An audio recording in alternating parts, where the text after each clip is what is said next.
esta série de temas relacionados nesse único lema, dia a dia com Jesus. É um lema, é um título de convocação para que a gente, nesse mês de março, pense sobre como a nossa caminhada com Jesus Cristo, como o nosso relacionamento com Jesus Cristo tem afetado o nosso cotidiano, como a nossa rotina é vivida a partir dessa compreensão da promessa que ele faz em Mateus 28, quando ele disse que ele estaria sempre com a gente. O que significa isso, né?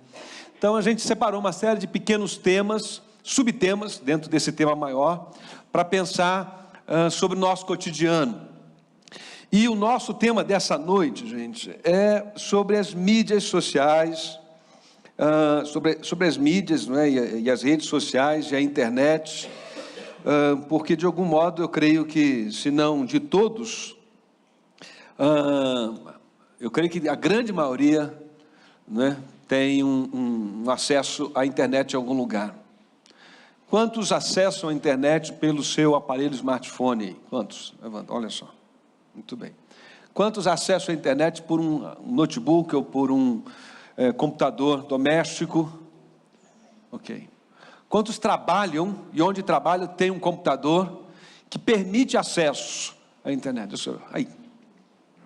Ok. Quantos têm uma máquina de datilografia em casa? Deixa eu ver. Muito bem. Esse pessoal aí com mais de 80, 70, né? Levantaram a mão. Ok, não. Ok. Eu acho que esse assunto da internet, de certa forma, deixa eu ligar aqui. Ok. Opa, não foi. Vamos ver se a gente consegue. Ok.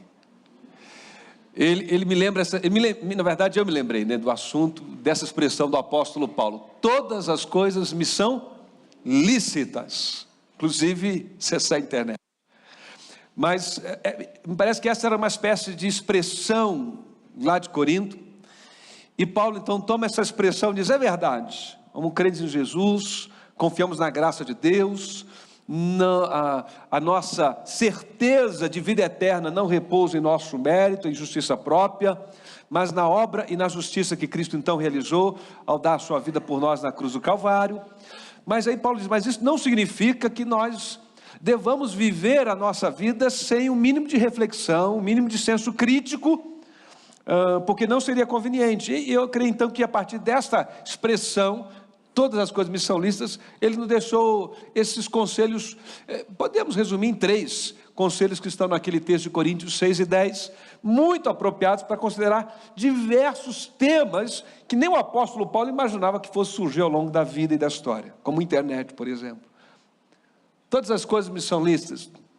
Acessar a internet é lícito, né? É profissional, inclusive, uma necessidade profissional, mas nem todas as coisas me convêm na internet. Eu preciso estar atento para não me deixar dominar por nenhuma delas, né? E nem todas as coisas que estão disponíveis para mim na internet, elas edificam. A gente costuma lidar com algumas situações críticas da nossa vida, e o nosso sentimento às vezes é ambíguo, está meio dividido assim, né? E a gente diz: não, mas isso é neutro, né? Um martelo é neutro, não é isso? Mas é uma ferramenta, você pode usá-la, né, para construir alguma coisa, fixar alguma coisa, não é isso, Juraci? O martelo tem várias utilidades aí, né? Mas não convém usá-lo, né, para agredir ninguém, tá certo? Não? Mas pode ser uma arma de agressão. Então, o fato de alguma coisa ser neutra não significa que ela tenha um efeito neutralizado. Ou seja, de algum modo a gente precisa lidar com coisas, sabendo que essas coisas sim podem agregar valor e ser um instrumento bom de realização na vida, mas podem sim, em um outro momento, se não forem administradas corretamente, de um modo competente, se tornar um problema. Daí esse princípio do apóstolo Paulo: todas as coisas me são lícitas, tá bom, mas olha, gente, isso não significa que eu possa lidar com essas coisas todas de maneira não reflexiva, não crítica, não cuidadosa, não zelosa. Ele diz, isso seria imprudência, porque todas as coisas me são lícitas, mas nem todas me convêm, ainda que seja lícito para a minha cultura. Todas as coisas me são lícitas, mas algumas, elas têm a tendência a dominar a minha vida, meu coração, minha agenda, meu pensamento, sugar minhas energias. Eu preciso estar atento para não me deixar dominar por elas, por nenhuma delas. Todas as coisas são lícitas, mas tem coisas que edificam a minha vida, o meu casamento, meus relacionamentos, a minha humanidade, a minha espiritualidade, o meu relacionamento com o Senhor. E tem coisa que absolutamente não edifica, ela é lícita. Ninguém vai me condenar, nem a mim, nem a você, se nos ver envolvido com essas coisas, mas elas não edificam. Pode sugar tempo e energia e não trazer um bom produto final. Acho que a internet tem um pouco a ver com isso, nós vamos pensar, mas para introduzir esse tema, deixa eu ver se está disponível lá o vídeo. Ok, então clica para mim na luz ali, só para realçar. Você certamente já ouviu falar das redes sociais, certo? Mas você sabe o que elas são? Muito mais do que sites que reúnem pessoas, as redes sociais atendem a um dos desejos mais primitivos do homem: fazer parte. É isso mesmo. A necessidade de socialização é tão antiga quanto o próprio homem. Não é à toa que essas redes são consideradas o acontecimento mais impactante na nossa sociedade desde a Revolução Industrial. A transformação proposta pelas mídias sociais é tão rápida que, enquanto você assiste este vídeo, o número de usuários apresentados aqui já estará desatualizado. Para você ter uma ideia, o bom e velho Orkut, já considerado coisa do passado, ainda reúne em si um número de usuários brasileiros semelhante à população do Canadá. Já a bola da vez, o Facebook, apresenta números ainda mais surpreendentes, tendo em números de usuários mais de 100 milhões a mais do que toda a União Europeia tem de população.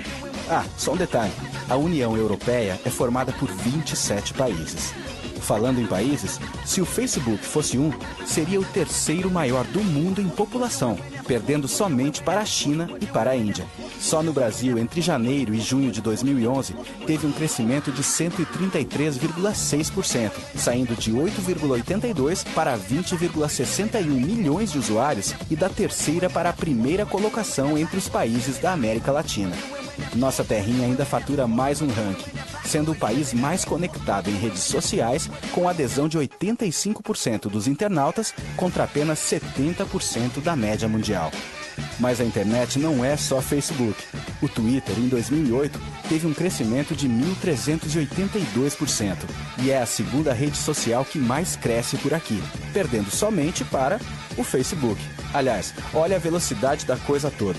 Enquanto o rádio levou 38 anos, a TV 13 anos e a internet 4 anos para atingir 50 milhões de usuários, o Face levou menos de um ano para atingir mais de 200 milhões. Ok, está bem claro que as redes sociais não são modinha passageira, certo? Elas representam uma grande revolução na nossa maneira de ver a sociedade, de conviver, de conhecer pessoas e compartilhar momentos. Você não vai ficar fora dessa, vai?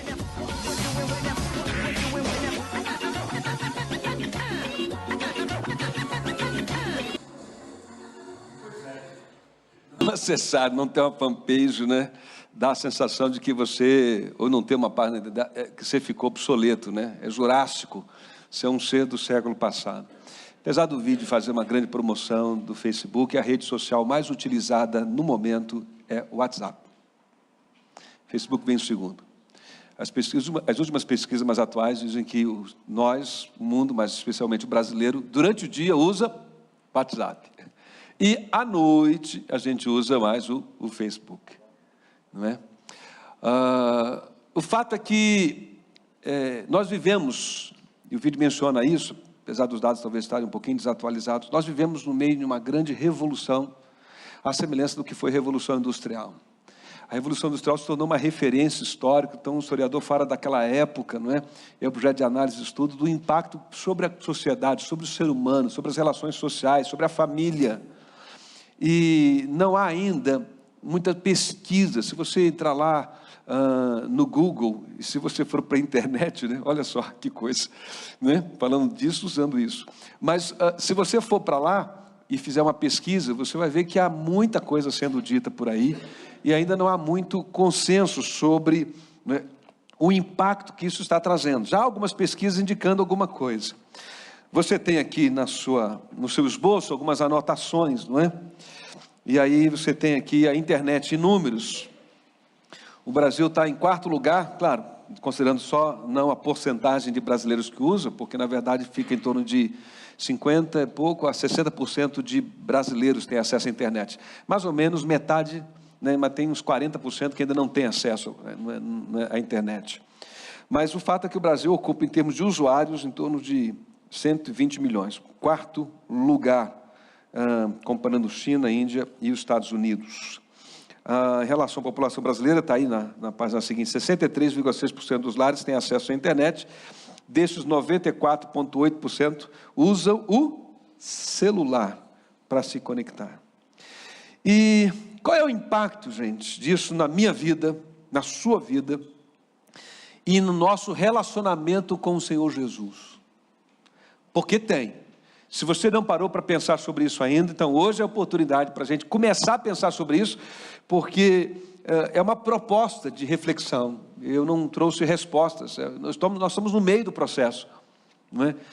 Em que medida isso tudo vai transformando a nossa vida? Há muitos benefícios, não há dúvida disso, há muitos benefícios.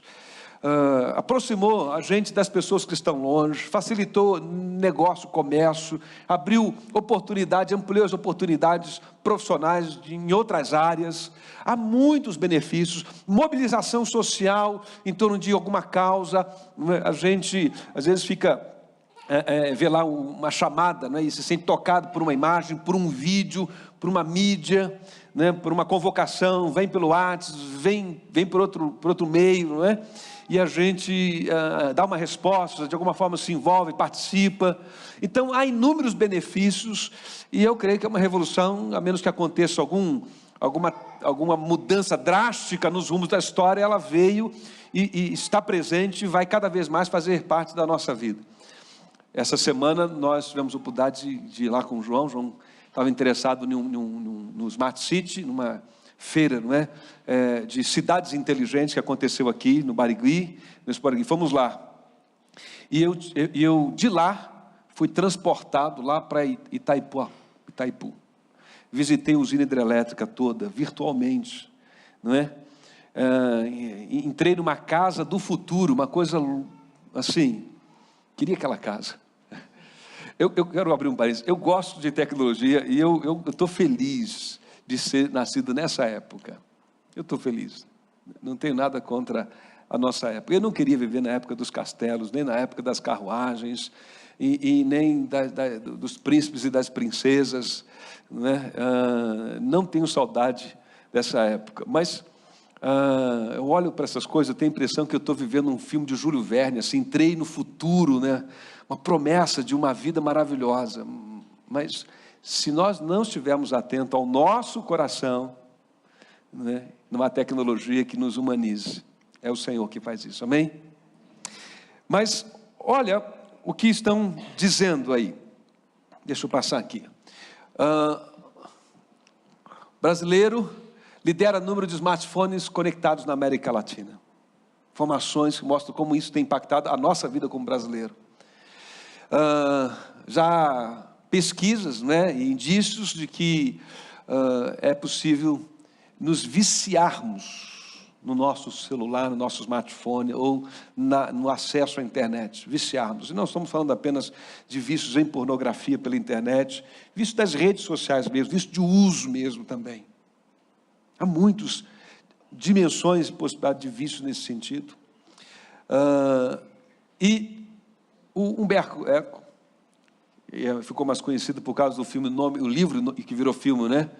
Com Sean Connery, não é isso? O Nome da Rosa. Olha o que ele disse. Ele disse algumas coisas polêmicas, mas olha que interessante, pensei isso. A internet ainda é um mundo selvagem e perigoso. Tudo surge lá sem hierarquia. A imensa quantidade de coisas que circulam é pior que a falta de informação. O excesso de informação provoca amnésia. Informação provoca amnésia. Isso. Informação demais faz mal. Ele diz assim: quando não lembramos o que aprendemos, ficamos parecidos com animais. Ele diz: o conhecimento é um processo em que você pega alguma coisa, corta, seleciona, etc. E ele então faz uma consideração dizendo que há um tsunami de informações na internet, e isso suga nossa energia, nossa atenção. A gente encontra as pessoas, conversa. Você já ouviu falar disso? Você já viu isso? Não é? Alguém pergunta: você já viu esse vídeo? Enfim, outras coisas, né? Você já soube o que aconteceu? E a gente fica com aquela sensação de que a gente está com um déficit de informação, de conhecimento.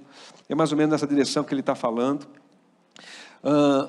Esse outro, que é um sociólogo polonês, também já falecido, ele ficou muito conhecido porque ele escreveu uma série de livros e artigos, se tornou, né, um ícone nesse assunto de olhar para a nossa vida contemporânea, né, e fazer uma leitura de tendências do comportamento humano. E ele disse isso: o pensamento está influenciado pela tecnologia. Há uma crise de atenção, por exemplo. Concentrar-se e se dedicar por um longo tempo é uma questão muito importante.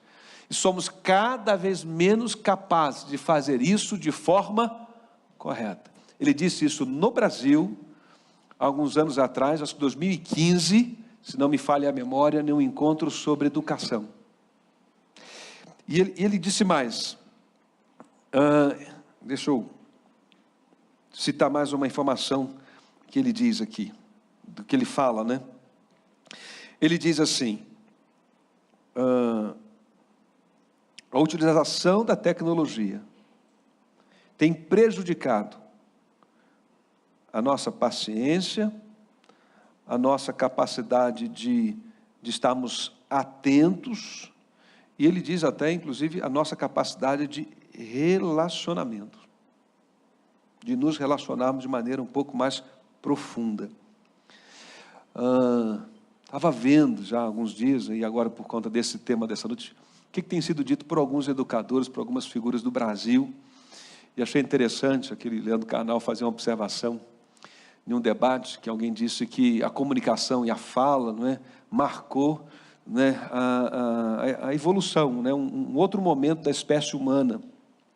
E alguém no debate fez essa observação: isso não é mais um momento, uma evolução da espécie humana, mais um passo que nós estamos dando? E ele diz que ele entende que sim, que pode ser, mas ele chama atenção para um aspecto muito interessante. Ele diz que em algum momento o ser humano saiu, né, de uma condição primitiva, saiu para enfrentar o mundo, né, e teve que encarar o leão, né, teve que encarar uma geada, teve que encarar uma série de realidades que fez com que ele enfrentasse e exercesse domínio sobre essa natureza. Diz que ele tem uma preocupação, porque hoje a gente não enfrenta nada, a gente deleta. E ele chama a nossa atenção para o fato de que quando você se relaciona com uma pessoa, você está exposto ao contraponto dela, e ao pensamento divergente, e a uma personalidade divergente da sua, e a esse desconforto, que provoca em você uma necessidade de autocrítica, de adaptação, de ajuste. Mas se alguém é desconfortável numa publicação na minha página, ou num comentário indelicado, o que a gente faz? Deleta, a gente não tem que lidar com aquilo. E esses são os links que eles estão fazendo. Eles não estão condenando, nem demonizando, nem esse é o nosso papel aqui nessa noite. É uma provocação para a gente pensar à luz de alguns princípios do Evangelho que nós vamos compartilhar em seguida. Mas é preciso pensar sobre isso. Em que medida a gente está vivendo uma época extraordinária de revolução, de possibilidades, mas a gente precisa viver esse momento de maneira crítica e não acrítica. E aí o Augusto Cury, também é um autor muito conhecido, brasileiro, não é? E eu não estou endossando tudo o que Humberto Eco ou Zygmunt Bauman ou Augusto Cury disse, é só referências, porque são pessoas que não têm um compromisso com o Evangelho de Jesus, formal, assumido, pelo menos. Augusto Cury sim, né, tem um posicionamento mais cristão, mas não disseram o que disseram numa igreja. São pessoas que estão na sociedade, olhando para o mundo como um todo, e estão sinalizando uma preocupação sobre a forma como a sociedade está lidando com essa revolução tecnológica. Ele diz o seguinte: essa sociedade urgente, consumista, saturada de informação, que pouco induz a interiorização, onde a oferta de estímulos calmos foi abandonada, alterou assustadoramente o ritmo de construção dos pensamentos. Nunca os pais estiveram tão ansiosos e os filhos tão inquietos. Jamais os professores estiveram tão fatigados e os alunos tão agitados. É assim mesmo, gente? É assim mesmo? Ou não é? Eu acho que é. A minha leitura é essa, né? Eu não sou um cientista social nesse sentido, mas eu tenho a impressão que isso para mim faz sentido, né? E essas afirmações chamam a nossa atenção para isso, para o impacto dessa revolução tecnológica sobre a nossa vida, sobre os nossos relacionamentos, coisas que são preciosas para nós do ponto de vista não só humano, mas do ponto de vista daquilo que o Evangelho apresenta como proposta de vida. Augusto Cury diz ainda assim: a irritabilidade e inquietação da juventude atual são provocadas em grande parte pelo sistema social doentio e pelo rapidíssimo universo digital que construímos e não pela carga genética. Mais um dado: a Associação Psiquiátrica Americana, em 2013, incluiu no seu manual de diagnóstico, de estatística, de desordem mental, o vício em jogo eletrônico,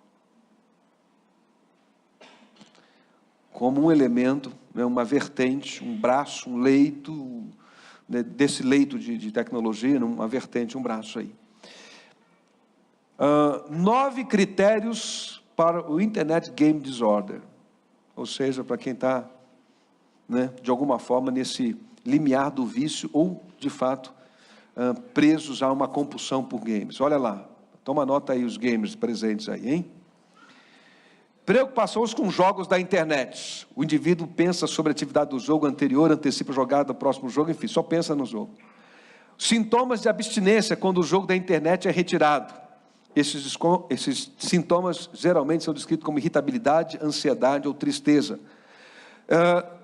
Tolerância com o jogo, a necessidade de gastar cada vez mais tempo envolvido em jogos de internet. Tentativas frustradas de controlar a participação em jogos na internet. Perda de interesse em passatempos anteriores e entretenimento, com exceção de jogos de internet. Continuação do uso excessivo de jogos na internet, apesar de conhecer os problemas psicossociais. Engana familiares, terapeutas, amigos e outros a respeito da quantidade de tempo de jogo na internet. Precisou enganar, porque alguém perguntou, é um sintoma. Uso de jogos na internet para escapar ou aliviar o humor negativo, por exemplo, sentimento de culpa, de ansiedade, frustração. Pôr em risco ou perder a oportunidade de um relacionamento significativo, de educação ou até de carreira profissional por causa da participação em jogos na internet. E é só o começo, não é? É só o começo. Eu quero confessar que, quando já fiquei sem acesso à internet, num voo no aeroporto, não tinha como acessar no celular, e não tinha carga no notebook, eu não sabia o que fazer. Mas tem um vazio, assim, o que eu faço aqui? Eu tinha que esperar alguém que ia me buscar, e aquela espera parecia longa demais. E o acesso à internet é uma coisa que, né, que me aliviava. E foi um momento assim estranho, gente. Eu sei que talvez muitos tenham vivido uma experiência assim, aquela sensação de que está faltando alguma coisa. Alguém mandou um vídeo engraçadíssimo, não sei quantos de vocês já viram, no WhatsApp, ou no Facebook, mas enfim, de um rapaz que diz assim: se você fosse apegado ao seu smartphone, como você é apegado à Bíblia, como seria? Quantos já viram esse vídeo aí? Aí, pessoal que tem tendência à compulsão aí, tá vendo? Então, ainda bem que eu não estou sozinho, estamos juntos. Estamos juntos. Pastor Genildo viu? Não? Tudo bem. Nós vamos marcar depois, faça uma lista com o pastor Genildo, tá certo? Ele não está envolvido nesse processo, talvez ele possa nos ajudar. Tudo mais é suspeito. Mas enfim, é muito engraçado, porque os garotos estão o tempo todo com a Bíblia, aí o garoto sai correndo e volta: esqueci minha Bíblia. No lugar do celular, se substitui a Bíblia, né? E é muito engraçado. Mas assim, é uma crítica bem construída, bem humorada e cristã, sinalizando, gente, uma percepção, algo que está aflorando, né? E só que a gente fala sobre isso, e a minha grande convocação, em nome de Jesus, para você nessa noite, a partir da leitura que faremos de Efésios, é que a gente faça alguma coisa de concreto. Que a gente faça uma leitura aos pés da cruz de Cristo Jesus, diante do Senhor, e diga: Senhor, em que medida esse aparelhinho, essa experiência extraordinária, essa revolução tecnológica que pode, e tem abençoado os seres humanos, em que medida eu preciso tomar cuidado com isso aqui, em que medida isso aqui tem afetado a minha vida, tem me afastado, me impedido de uma comunhão mais profunda com o Senhor. Nós temos aqui, na sua folhinha, né, aspectos positivos e negativos que foram listados aí, para nós percebermos que é um paradoxo, não é? Uma contradição, é algo ambíguo. Por um lado, aproxima as pessoas que estão longe, mas por outro pode nos isolar das pessoas que estão próximas. Por um lado, informa e democratiza o conhecimento, que isso é coisa muito boa, muito bom. Podemos compartilhar informação, conhecimento, experiência, uma receita, não é? Mas também desinforma e democratiza o quê? A mentira e muitas outras coisas que nem mencionamos. Conecta você com o mundo, mas pode desconectar você do seu vizinho, não é? Você entra no WhatsApp de manhã, dá bom dia para tudo quanto é grupo, não é isso? E passa quase que atropelando o seu vizinho sem olhar na cara, no rosto, na expressão dele. Nos grupos, mais de, sei lá, trocentos bom dia, boa tarde. Sai e encontra o seu vizinho, nem olha para ele. Facilita a comunicação e ao mesmo tempo empobrece a comunicação. Não é isso? E quando alguém olha para mim, a gente faz um comentário, agora já viva voz, alguém faz assim, eu não sei se ele está dando um like para o que eu disse, né? Porque, será que ele deu um like para mim assim? Ele está dizendo que está tudo confirmado ou não? Não é isso? O Leandro Carnal tem uma frase engraçadíssima, ele diz que nunca, né, a fórmula do potássio foi tão divulgada, não é isso? Que é a letra K. Qualquer coisa, KKKK, ele diz que a gente está usando a fórmula do potássio, né? Como nunca. Oferece entretenimento, mas promove uma fuga viciante da realidade. Pode promover altruísmo, mobilizar uma rede de apoio rápido, mas pode também promover o narcisismo humano. E alguém já diz que, de fato, nós vivemos uma era do individualismo muito intenso, e que a internet tem favorecido isso em alguma medida, se a gente não vigia o nosso coração para essa vida individualizada demais, em que nós nos tornamos a medida de tudo, a nossa opinião, de modo que se alguém espalha alguma notícia sobre uma pessoa que eu não gosto, é verdade, e se espalha uma notícia sobre alguém que eu gosto, não é verdade. Então, o critério da verdade passa a ser o que a gente acha, o que a gente pensa, o que a gente sente, e a gente foge às vezes do confronto, de uma conversa, a gente está com dificuldade, e sobretudo essa experiência do narcisismo, há muitas pesquisas sobre esse processo de selfie, gente, nada conclusivo ainda, mas veja, estou citando essas referências para dizer que alguma coisa, a gente precisa considerar com alguma coisa com cuidado. Uma pesquisa aqui do Brasil, ali da USP, diz que 20% dos usuários de smartphone no Brasil estão viciados na internet. Nós vamos fazer nos GPS dessa semana um pequeno teste de o quanto a internet tem afetado a nossa vida, mas você tem que ir para o GPS, tá certo? Está lá no nosso grupo Pastoreio, todo mundo recebeu uma folha e tem lá um teste. Não fui eu quem preparou, não, né, mas se você entrar na internet, você vai encontrar. Já existe pesquisas nessa área e algumas pessoas estão se propondo, né, de maneira relativamente científica, guardadas as devidas proporções do significado dessa palavra, levando a gente a pensar sobre isso, até com pequenos testes, perguntas de reflexão. Mas eu acho que você pode olhar para dentro de você mesmo, sem responder muito, e pensar sobre isso. Vamos dar uma olhada em Efésios, capítulo 5. Efésios, capítulo 5, a partir do versículo de número 15. E vamos ler o que o Senhor nos diz ali, e eu quero pensar junto com você um pouquinho, então, sobre esse tema.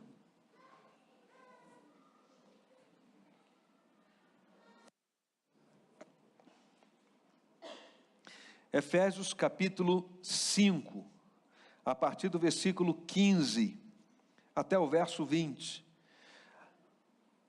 palavra do Senhor diz assim: tenham cuidado com a maneira como vocês vivem. Não seja como insensato, mas como sábios, aproveitando ao máximo cada oportunidade, porque os dias são maus. Portanto, não sejam insensatos, mas procurem compreender qual é a vontade do Senhor. Não se embriaguem com vinho que leva à libertinagem, mas deixem-se encher pelo Espírito, falando entre si com salmos, hinos e cânticos espirituais, cantando e louvando de coração ao Senhor, dando graças constantemente a Deus Pai, por todas as coisas, em nome de nosso Senhor Jesus Cristo. Amém. A recomendação do apóstolo Paulo nesta carta é para que a gente procure viver de um modo sábio. Seja sábio na sua forma de viver.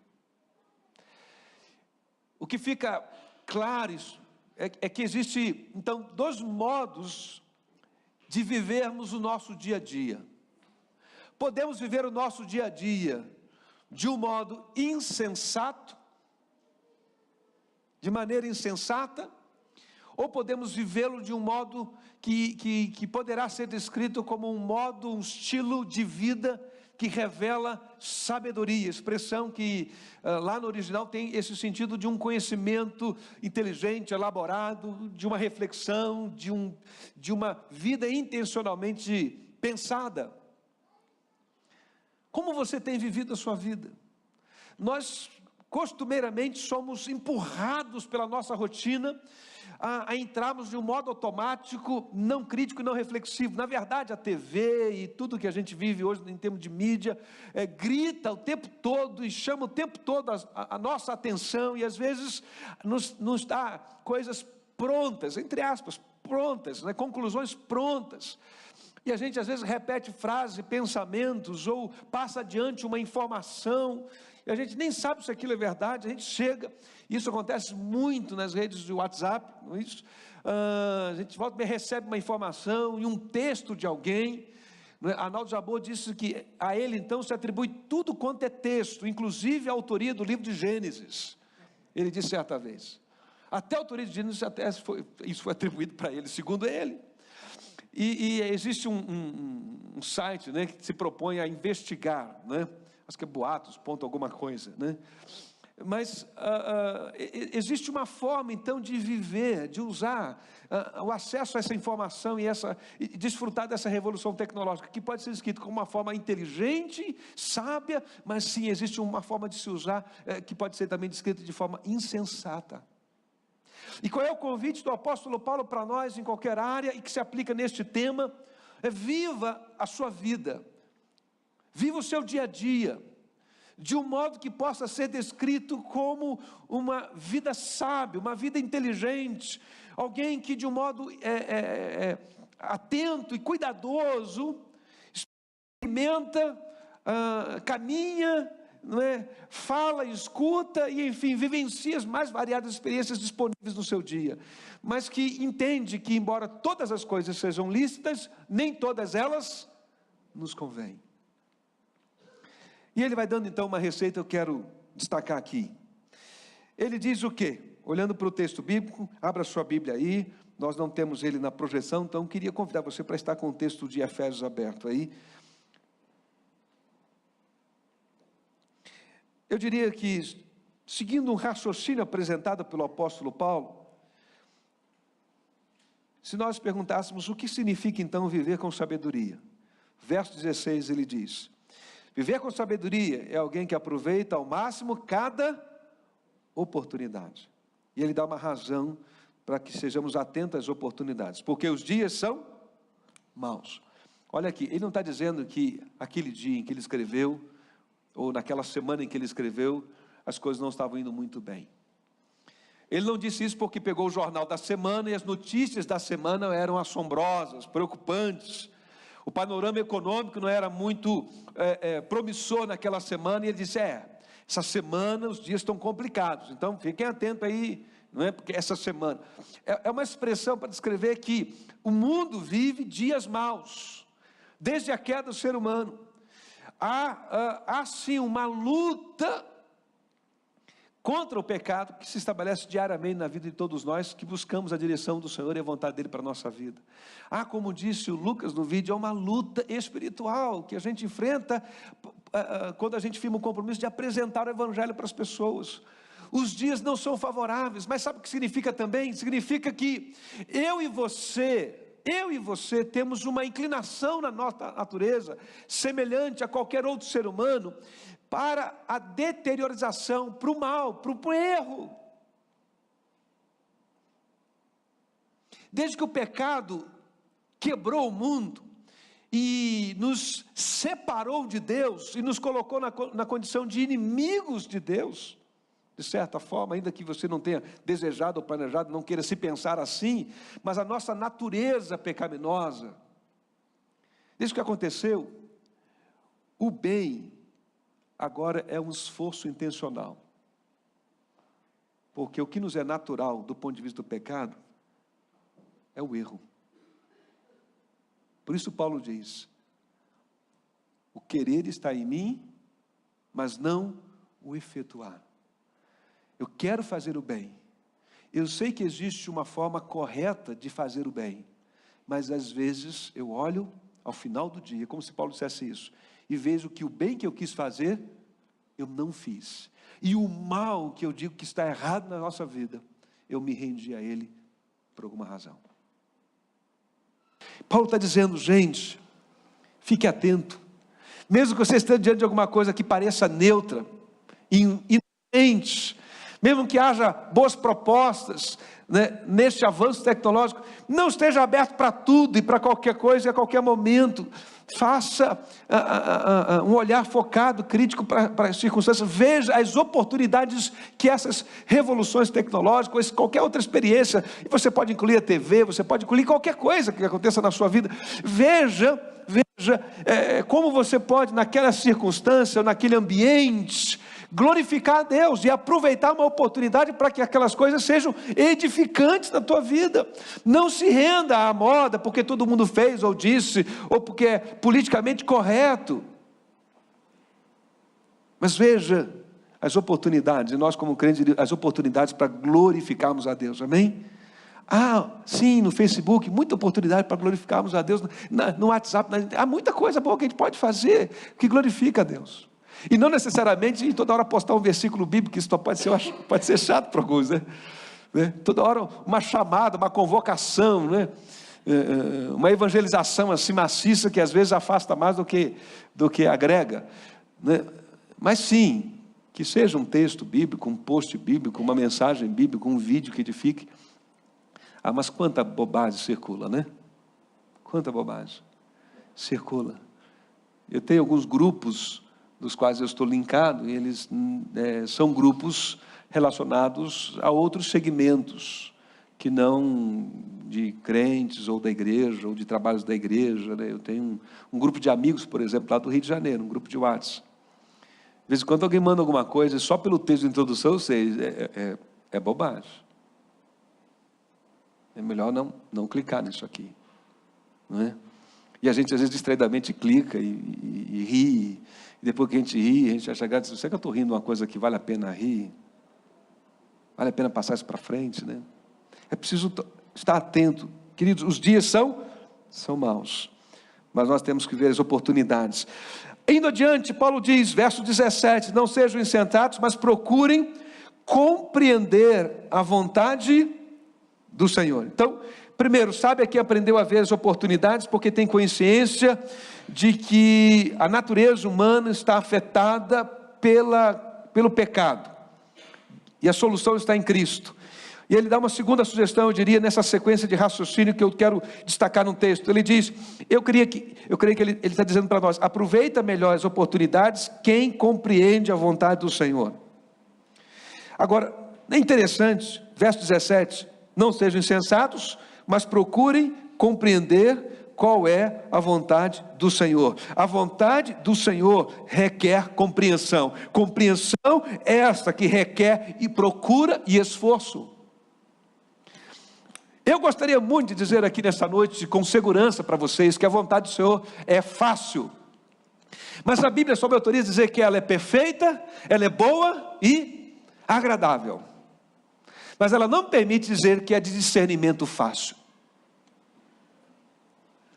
Por isso, o grande apelo desta série é para que você tenha uma vida verdadeiramente de comunhão com o Senhor, de busca, de compreensão da vontade de Deus para a sua vida, porque essa vontade de Deus é uma busca diária, é uma procura intencional, requer esforço, requer tempo, requer atenção. Não, nós não vamos discerni-la de pronto e acabada para todas as circunstâncias da vida. Não há um manual, como você tem um manual de um aparelho, em que se deu problema A, você abre e consulta, diz faça isso. Se deu problema B, você abre e consulta, você faz aquilo. A Bíblia é um manual de vida, mas há uma área da experiência diária, em que a Bíblia não tem uma resposta pronta. E a resposta virá da busca intencional do homem e da mulher, que entende que há algo na sua natureza que Deus está tratando pela graça em Cristo Jesus, está sendo salvo, e que ele precisa então se render ao Senhor todos os dias, de orar, e dizer: Senhor, dá-me discernimento, o que eu faço, dá-me sabedoria para o que eu faço, dá-me inteligência para eu viver isso aqui. Porque se nós não vivemos a vida a partir da compreensão da vontade de Deus, nós a viveremos a partir de outras referências, e pode não ser as melhores, pode ser o senso comum. Mas o senso comum foi responsável pela crucificação de Jesus. Jesus foi vencido, entre aspas, guardada a devida proporção, pelo voto da maioria. Tá certo? Pilatos reúne, não é? E faz uma proposta. Ele diz: Assembleia Extraordinária. Convido vocês, não é? E ele não era batista, gente. Não é? Mas ele convida, temos duas propostas na casa. Proposto é para soltar Barrabás, proposto é para até discussão. É claro que o senso comum, especialmente se são homens e mulheres de Deus, dizem muito e nos ajudam muito a tomar decisões. Mas a gente precisa entender que muitas vezes nós não temos tempo para consultar ninguém. E essa é uma relação diária então com o Senhor.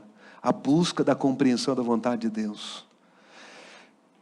Quarto, eu diria que a vontade do Senhor é melhor compreendida por quem está cheio do Espírito Santo. Olha o que diz o verso seguinte, verso 18, não se embriague com vinho, que leva a libertinagem, mas deixem-se encher pelo Espírito. E aí Paulo usa essa comparação.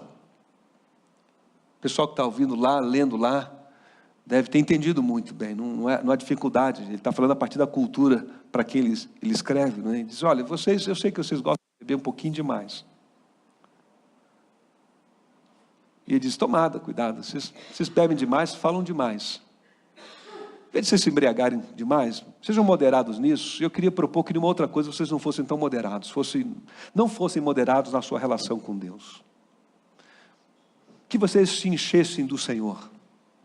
Talvez Ele dissesse hoje para nós: em vez de vocês ficarem tanto tempo na internet, lá no Face, navegando, por que você não mergulha, como diz uma canção antiga, no oceano do Espírito? Eu navegarei. Lembra dessa canção? No oceano do Espírito eu navegarei. Vocês não lembram dessa canção? Vocês não sabem, vocês não conhecem a boa música, né? Fazer o quê? Eu lembro dessa canção. Eu navegarei no oceano do Espírito, não é isso? Paulo diria para a gente então, em vez de você ficar navegando na internet, na rede, na web, em excesso, sem limites, viciante, navega um pouco mais no oceano do Espírito, na presença do Senhor. Enchei-vos do Espírito Santo. Queridos, para se encher do Espírito Santo, eu acho que ele dá umas sugestões aqui, entre outras referências da palavra do Senhor. Ele diz assim, verso 19, como? Falando entre si com salmos, hinos e cânticos espirituais, cantando e louvando de quê? De coração, verso 19, ao Senhor. A vontade do Senhor é melhor compreendida por quem está cheio do Espírito Santo. E quem está cheio do Espírito Santo é quem aprendeu a cultivar um espírito de louvor e de adoração ao Senhor, que vem do coração. É interessante, olha aqui para mim, quero lembrar você que Jesus disse. Jesus certa vez disse que não é tanto o que entra que contamina o homem, mas o que sai. E ele diz que os homens, todos nós, iremos precisar. Olha que coisa. E não pense que é só falar com a boca. Pode ser digitando o teclado. Ok? Digitando o teclado. Ele diz que as nossas palavras, elas nos condenarão ou não. E aí ele faz menção, quando fala das palavras, ao coração humano. Ele diz que o homem bom tira do seu bom tesouro coisas boas, mas o homem mau do mau tesouro, enfim, tira coisas ruins. Ele diz, de onde vêm essas coisas? Ele diz, do coração. Então, quando aqui em Efésios, Paulo diz isso, de alguma forma há uma conexão aí. Paulo diz que da nossa boca, em vez de gente embriagada com as últimas notícias do smartphone, com a última fofoca que rolou nas redes, ele diz que da boca da gente saia, e que dos dedos que digitamos saiam expressões. Ele diz isso pouco antes, no capítulo anterior, que palavras que confiram graça, não palavras torpes. E ele usa a expressão de louvor, hinos, cantos espirituais, louvor ao Senhor. Então, homens e mulheres que estão procurando compreender a vontade do Senhor, compreendem melhor se eles estão vivendo uma vida cheia do Espírito do Senhor. E homens e mulheres que estão vivendo uma vida cheia do Espírito do Senhor, são homens e mulheres que estão vigiando o seu coração, para não guardar ali coisas que vão se exteriorizar na sua palavra, na sua conversa, e que não edificam a ninguém, que não constroem nada de bom, que não honra o Senhor, que conspira contra alguém, contra o bem. Então, que dos nossos lábios, que da nossa boca, que do nosso digitar, que das nossas conversas, o nosso coração encontre coisas boas para compartilhar, que glorifiquem a Deus. E por fim, então, o verso de número 20 diz, dando graças constantemente a Deus Pai por todas as coisas em nome do nosso Senhor Jesus Cristo. Expressões legítimas de louvor e gratidão, que brotam de um coração que reconhece que foi alcançado pela graça de Deus mediante Jesus. Olha o que diz esse verso, dando graças constantemente a Deus Pai, por todas as coisas, em nome de nosso Senhor Jesus Cristo.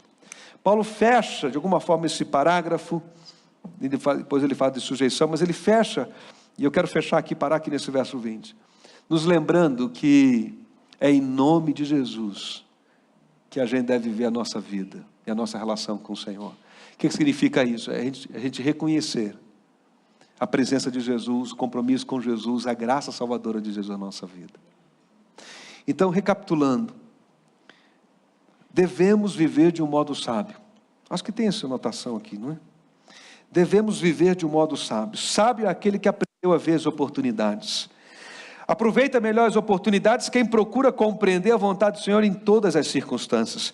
E a vontade do Senhor é melhor compreendida por quem foge da embriaguez de qualquer espécie e se enche do Espírito Santo. E somos então mais sensíveis ao Espírito Santo quando cultivamos uma qualidade de fala e de conversa que expressa louvor e honra a Deus.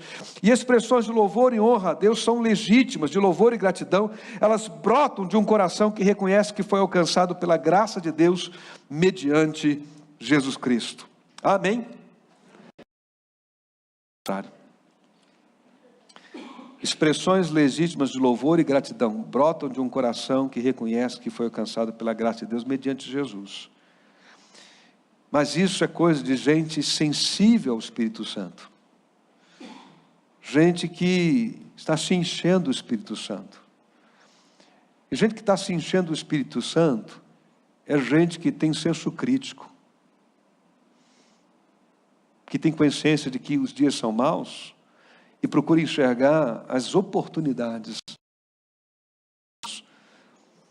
E gente que procura, com esse senso crítico, enxergar as oportunidades que honram o Senhor, mesmo nos dias maus, é gente sábia. Quem é o insensato? Insensato ignora que vive dias maus. Brinca à beira do abismo. O insensato é alguém que tem o senso comum ou os modismos, a referência última para tomar decisões e fazer escolhas. Insensato, diz Provérbio, é alguém que você não consegue nem aconselhar, porque ele é dono da verdade, ou ela é dona da verdade. Insensato é alguém que se deixa se envolver com qualquer coisa que domine a si, só porque é lícito. E que reaja a qualquer conselho que possa acender uma luz de advertência, porque reivindica dizendo, eu estou fazendo alguma coisa que é lícito. E aí acaba embriagado dessa coisa que é lícita, ou que é lícito, e por isso perde sensibilidade para o Espírito do Senhor. E porque perde sensibilidade para o Espírito do Senhor, não se esforça por compreender qual é essa vontade do Senhor. E porque não compreende a vontade do Senhor, acaba muitas vezes com o coração cheio de uma conversa que não edifica, que não agrega, e acaba vivendo a sua vida dia a dia, dia após dia, não em nome de Jesus, mas em nome de qualquer outra coisa. Nós vamos pensar sobre isso orando, e eu queria deixar mais uma mensagem em vídeo com você. E acredite, está no YouTube, gente, está nas redes.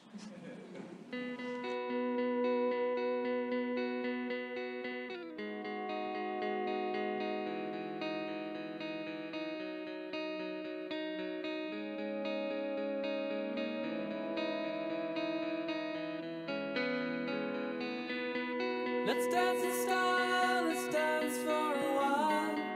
Heaven can wait, we're only watching the skies. Hoping for the best, but expecting the worst.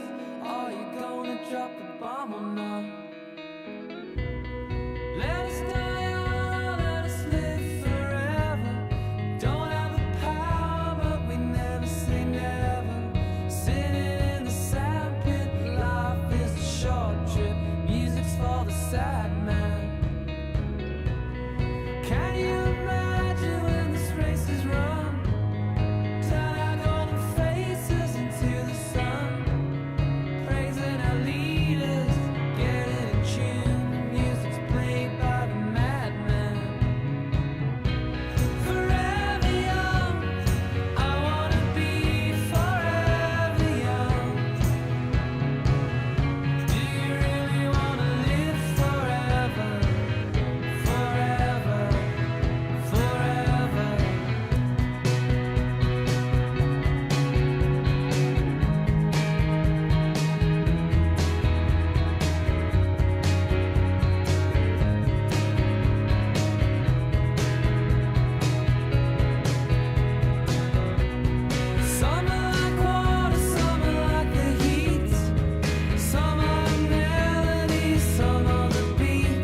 os nossos músicos para cantarmos uma última canção.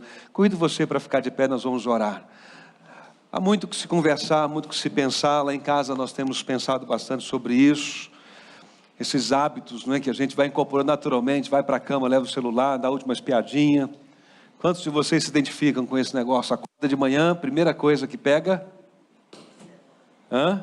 Primeira coisa que faz, qual que é? Acorda de manhã? Abrir os olhos, não é isso? Claro.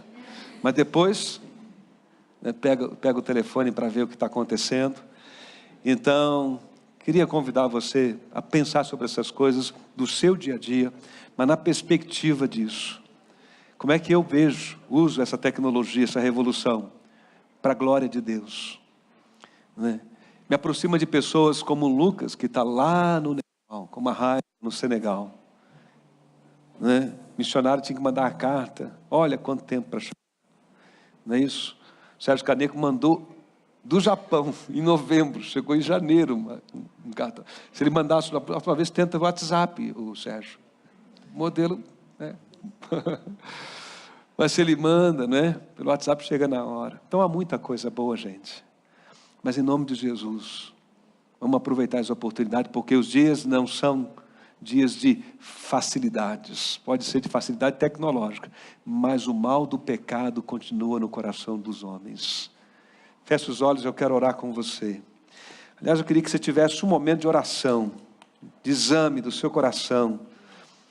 Eu não sei como você chegou aqui nessa noite. Não vamos fazer nenhum convite para que você venha à frente, manifestando alguma decisão ou compartilhando algo, mas eu queria que você olhasse para dentro do seu coração nessa noite. Talvez não seja o smartphone o seu problema, mas talvez você esteja embriagado com outra coisa. Paulo escreveu para os Efésios e falou de vinho. Pode ser televisão, pode ser consumo de compra demais, coisa demais, né? Pode ser de fofoca, sei lá. Dormir demais, sei lá. Mas que essas coisas que são lícitas não dominem teu coração. Vigia orando, vigia consagrando a tua vida, vigia convidando Jesus todo dia, Jesus, vem estar comigo. Vamos orar. Senhor, eis-nos aqui na tua presença em oração. Nós te louvamos porque o Senhor tem abençoado a humanidade com a tua graça e permitido que os nossos dias a gente experimente muitos avanços tecnológicos que há algumas décadas era coisa de ficção científica, contos futuristas, e hoje a gente vive esse momento. E há quanta coisa boa nessa época que nós vivemos, quantas oportunidades, quanta possibilidade de conhecer pessoas, de estabelecer relacionamento, parceria, de expandir a nossa consciência, Deus, do sentido de sermos humanos, de cuidado uns com os outros. Quanta coisa boa, Deus. Mas nós, com humildade, reconhecemos diante do Senhor que o coração do homem ainda traz consigo a marca da queda, desde o paraíso, quando Adão e Eva, ó Deus, tentaram viver uma vida à margem da tua vontade. Quando em algum momento, seduzidos na tentação pela serpente, eles desconfiaram da tua vontade, deram as costas, ó Deus, para o teu convite a uma vida em comunhão com o Senhor. Quando o pecado entrou, e a morte entrou, e entrou o caos, a desordem, e o mundo foi quebrado, e perdeu o seu eixo de equilíbrio. Ó Deus, nós reconhecemos que este mal ainda se faz presente, e que a solução não é tecnológica, é espiritual. A solução passa pelo coração que se arrepende do seu pecado. A solução passa por um despertar de consciência, da busca da vontade do Senhor, como a busca primeira, que abre o dia, que marca o meio do nosso dia, e que precisa estar presente até o final do dia.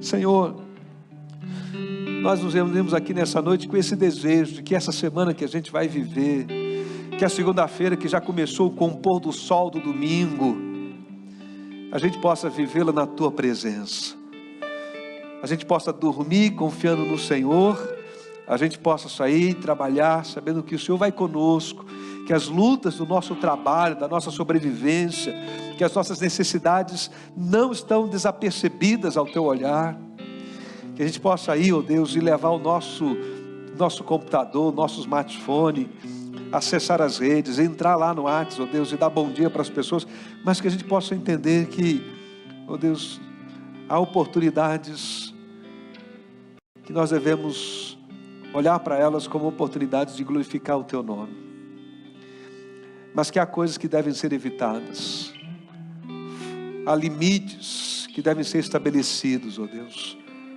para que coisa alguma domine o nosso coração, a não ser a presença do teu Espírito Santo, a não ser o prazer de saber que nós estamos caminhando com o Senhor.